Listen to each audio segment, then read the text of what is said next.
When people step inside the restored dairy building at the Wisconsin State Fair, did a good job in here.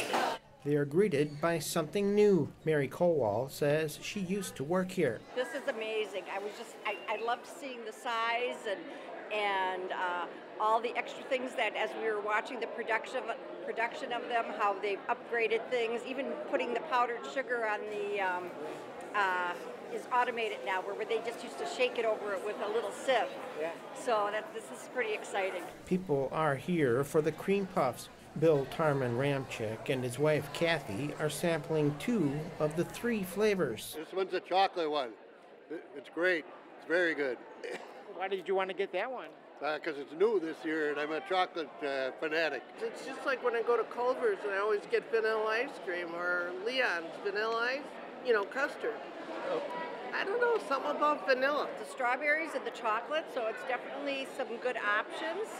I started out with the strawberry, and I think I might try the chocolate a little bit later on. Whether it's chocolate, strawberry with sprinkles on the side, or the original, Dawn Hill says the State Fair and cream puffs go hand in hand. It is tradition. We've been doing this for 55 years. Opening day, that's just the family tradition. Used to be the whole family. My dad passed away 3 years ago, but my sister and I are carrying on the tradition. Tradition and taste for just about any palate. Thank you so much.